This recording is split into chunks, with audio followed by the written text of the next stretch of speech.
gonna be roaming around all over the map. And we have a Shen this time. Shen completely changes the game. We know what can happen with Shen. We have a potential of a Camille engaging with her ultimate, a Shen following up on that, and then a Galio following up on that one as well.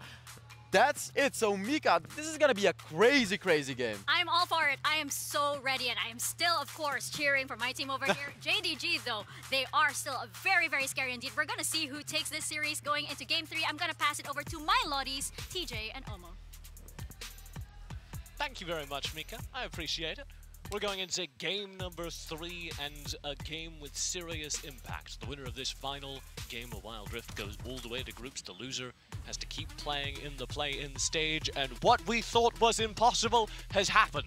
The RRQ Miracle Machine has continued cranking, and they're here against JD Gaming, one win away from knocking them down to the 2nd seed in this play-in stage. And what a crazy thing that would be to have happen as well. JDG, the number 2 seed from the WRL. I was just saying after the first game that JDG have not been challenged a single time in the Icons Global Championship. Well, RRQ heard me, I guess, and they took them all the way to the limit. They took your challenge to challenge them as a challenge. Exactly, and they made it work.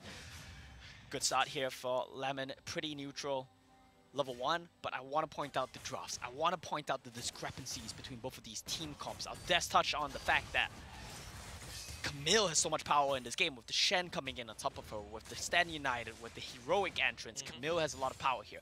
But the front to back of JDG is also so strong right now. You've got the It's going to be so rocket, difficult to reach the back line of JDG and RRQ. Oh my flash god! into the light binding! And it's a Perfect. first blood as another flash flies through. Jindo's in the lane. Double kill for JDG's bottom lane. When the Lux pick was drafted, we said 2 things, Thomas. I said, wow, Lux is so good here. You said WRL placed Lux as a kill lane. Yeah, well, we just saw a kill. Chaz will dash forward to Jindo, trying to find some kind of punish, and he's right on top. He's gonna win this. We'll have to back away. Oh, Helios waiting! It's a pass to Helios! Dinner served on a platter! Flash forward though! This is so dangerous as Helios is taunted, and here comes Cho. Cho will find the light binding and a trade kill right back over. Exerson and Chaz trying to pick up Doki, and Doki will slip away behind the turret. All the while, Devil J in trouble on the top side. He kites away! And RRQ find an even trade on the map, spinning and Devil J nearly gets taken down there, but turns that one right back around. Had the flash the whole time. Knew exactly the damage calculations there. Good job for him. And now the dive's gonna come in onto Chu. Chaz diving onto Chu. No, Exerson finds one, but he's light bound. Final sparks, combo to death. They didn't think about the timing on Doki's return there. RRQ getting a bit too antsy, and therein lies the problem, right? This is a team that has no breaks. No breaks can be a good thing, but in situations like this, sometimes you're on a hill. Sometimes you're on a hill. And you're trying to park, and you're like, where's the brakes on this thing? Careening right over the wall, and backs Helios up here instead of committing for the crap. That might have been a win. Helios baited forward, caught in the Hextech ultimatum, just gone.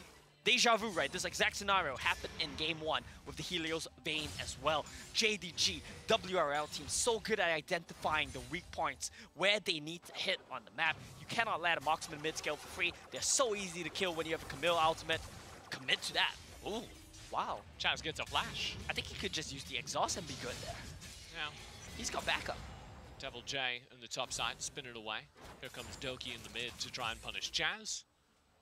And Doki's presence earns a single cannon minute. Still a very even game state so far, but the WRL squad, the number 2 seed JDG, are starting to slowly, gradually pull ahead. And we know what they can do with these leads as well, right? Exo out to the bush. Good call to not commit here, honestly. He knew that backup was waiting. Here comes Doki, light binding. Final spark. Cho forces Exerson to flash away. Wow, Chiz on point right now with the Q flashes on this Lux. And this is what I meant by Lux as a kill lane. Yeah. In these early game engagements, getting hit by a light binding basically guarantees your death. It's Morgana, but better. Absolutely. Actually, yes. I genuinely think so as well. The shielding is so broken from Lux as well. That's something we have to pay attention to in the next couple of team fights as we rapidly approach the Dragon fight. I'm pretty sure Chi only has 1 point in that shield. So he's not going to be too strong. So good against these mages. The Varus pickup, the Ashe pickup, displacement is the name of the game. Well, let's see if it happens here. Yeah, first fight maybe headed our way as we do get our first objectives. Rift Herald being started by JDG, and it's spotted on vision. Doki hunting for the players, lurking in the bush. Lemon on the flank as well, won't find anything on the taunt. Exorcism dodges everything. That's no huge! flat. Double line binding, and there it is for JDG. A perfect team fight start. Exorcism and Chaz blown up. Devil J forced to slink back behind his turret. As Marky rotates up, Lemon will burn the flash to escape. But the Rift Herald is already in JDG's pocket alongside 2 free kills. Absolute MVP performance here from Chi. You might say the first couple plays were set up by Doki, but since then, Chi's taken matters into his own hands. Yeah. And how difficult is it to even contest this Drake? I don't know how RRQ could get near. Chaz hovering by his blue buff. This Drake will just be burned down. RRQ, not a word in yet. They do a vision on it. They can't do anything. Dragon picked up. I genuinely don't think there's a thing RRQ can do with the game state right now. We were talking about this. What's the chances game 3 is going to be a blowout? Silence. Well. Helios trying to get something onto Jindo on the overcommittal. The killing doesn't find the kill. Jindo smites the crab, and it gives him the HP to slide away. They want more. Lemon looking for a kill. If he can find a taunt, it'll start things off. There's no a double way. line binding again from Joe, and into the back lines goes the dive, trying to slow things down. Chaz has to flash out of the taunt. Exorcism caught instead. Lemon works away at his HP bar. RRQ survive, but they do not find anything, and that dragon goes to JDG. JD Gaming are making it work right now, and Chu is making the plays on this Lux. Helios taunted, locked in the Hextech ultimatum, the hero of the last game, gone already.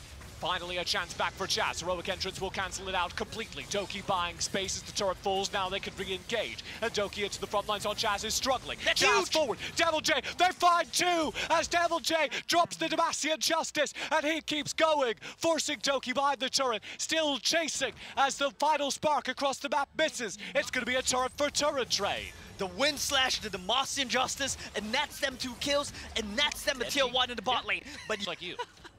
I'm edgy? Yeah. I'm not edgy, TJ. Come on. Our dragon is up here in a moment, or sorry, Rift Herald on the top side of the map. Exorcism waiting for it over the wall, and as is the case with all games as incredible as this one, we will have to wait. I don't know why. And that's Lemon and Devil J just had a bit of a fight, and both of them have no flash right now. They both looked at each other and flashed in the opposite direction. I mean, it is a wet noodle fight, right? Like, you have a Garen and a Shan, sure, you have a Divine Sunderer, but that's never really going to be a solo kill They angle. both spent flash and they're both full HP. Yeah.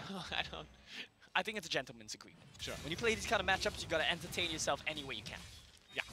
And frankly, Devil J's been doing a pretty good job this game. Started off with Lemon having a lead in lane, got a bit too greedy, gave Devil J the solo bolo under his own turret, and now 2-0-1, he's getting pretty tanky on this Garen, has the Howlbreaker as well, and I feel like that might be a win condition for RRQ as well. What does JDG's team comp do so well? Team side lane you. Oh. Well, I mean, yeah, that's the thing, right? They do everything so well. They can team fight you. I feel like I'm seeing what you were saying earlier now. Yeah. So that's the thing. If you try to side lane against JDG, Camille comes in, she brings in the Shen, she brings in the Galio, there's nowhere to go, right? Yeah. Well, you guess which champion doesn't really die to that? Well, if you use 3 ultimates, he will die. But Devil J can survive a large part of that if he gets tanky enough, which he is. Gargoyle Stone play built up as well. He's going to be a very tanky boy. It's a big boy. They do not catch him here. Doki, not able to grab him. Garen, a fast boy and a big boy there. Are they going to stop Lemon's recall, though? Do they know he's here? It seems like that's not the case. They're just wanting to push the wave out. Rift Herald dropped there for the zone, forcing RRQ to deal with it. Dragon will be picked up. RRQ quite smartly, not trying to contest. Yeah. They, in the meantime, grab a turret up top. They may lose this one down bottom. Rift Herald He's does trying crash. his best to get any bit of farm he can, really, at this point. It's about the side lanes. That's what RRQ have decided. He doesn't die here. Devil J, caught by the Hextech ultimatum, Redemption proccing away at him here as well. Flash keeps him ahead. The final spark, that's finally enough to get the kill. And that's what I said, right? You need 3 people to kill him. You need to commit, well, they only committed 2 outs because Shan was already in that lane. You need 3 people to kill him. I thought he wouldn't die, but once the heroic entrance came in, and I kind of forgot about the Lux laser cross map as well. That's basically like 3 ultimates at the end of the day still. You need to commit so much to kill Devil J, but because of the map state, because of the game state, RRQ cannot take anything back. And that means that it's fine. Is that Final Spark's going to be back already, and Devil J isn't. So, yeah, that is true. Mid-turret falls. Chaz might have found something. Stasis forced here. Very dangerous in the front timing. line. It gets out, and here's Lemon into the front lines. Final spark stick. Chaz avoids it, and Lemon is forced to dash away. Helios over the wall to chase down the kill. Black Cleaver doing work. Lemon forced down and killed by RRQ. But look at the health bars. Look how low JoJo is. Look how low Doki is. But it doesn't matter. One good team fight away from joining the RRQ. They need a couple more miracle team fights. Into the back lines. Too far forward. Shindo will pop the ultimate. Hextech ultimatum. It's a miss. Huge mega in front of him. Helios working with Shindo. Has to fall away. Exorcist rejoins the team fight to protect Helios. Lemon can't find the kill. Final spark misses everyone but Chaz. Chaz will dance away. Kill does land on the Exorcist though. And here comes JDG, turning the team fight back in their favor. 2 kills to Lemon, 2 kills to the Shen, and maybe 2 teams advancing to the group stage from the WRL as JDG turn onto the Baron. They turn onto the Baron. Chaz doesn't pick up the TP. He can't even get close to this. It's gonna get taken down. Helios face check. Too far forward. He's taunted. He's bound. He's gone. This is exactly what we talked about. It's a game that JDG have rigged. You cannot face check the Baron. They will win you in the team fights. They will get the picks against you. That 2 final sparks. Absolutely absurd. Chaz dashing away here. Exorcist in trouble here. Devil J in the front lines. Doki just sieging away at the tower. It will fall. Devil J and Marky all the way back now behind the tower. Elder just 20 seconds away as RRQ cower inside their base. That's the reality of the situation right now from RRQ. You simply do not have enough damage. We said it needs to be the Helios and Chaz show. Well, look at their items. 2.5 here from the Chaz. 3 items here from Helios, but 2 of those items are not going to give you much damage. The Howlbreaker, especially in this situation. While we were in the replay, Shindo did die, which is fascinating over the wall. So he's going to be back. This Elder started again. JDG have it down now to half HP. Helios dealing well with the side lane threat. Devil J stepping forward. He can take some of these hits. Here's the engage. Package burns. Devil J split for the rest of the team. Exorcist unable to contribute to this fight. Exorcist called out. He's burnt down as well as Devil J. They're both gone. A double kill to Shindo. And that's going to be JDG with complete license to take this Elder. Chaz is still alive. Chaz still has flash. Do you dare to dream here, TJ? Chaz versus Doki with a dream. Mega in front of bomb in for Vision, and Chaz is just gone! That should be it, TJ. That's a 3rd dragon at the Elder at that 10,000 gold lead for JDG. They're trying to lock a 2nd seed for the WRL into the groups. Let me give you a silver lining here, Thomas. Dive in. Shindo into the back lines. Devil J forced to back away. Exocent absolutely caught an Axe-Tack ultimatum. He's gone. Doki flies forward. Devil J's down. Double kill to JoJo. And this push is going to keep coming. JDG run the map. They're 2 kills up with a Baron in the back lines. And they might not even need it as the siege begins. There is gonna be no silver lining. There's gonna be no miracle in this game tree. And RRQ backs against the wall. Jindong, they smell the end here. They want to go for it. 2 inhibitors gone now as JDG turn for the Nexus. They've got their whole team here. A 5v3 with 15 seconds on respawn. That's it. The Nexus beginning to burn. Chaz called out. Chaz deleted from the map. The Minions still alive. And JDG become the 2nd Chinese team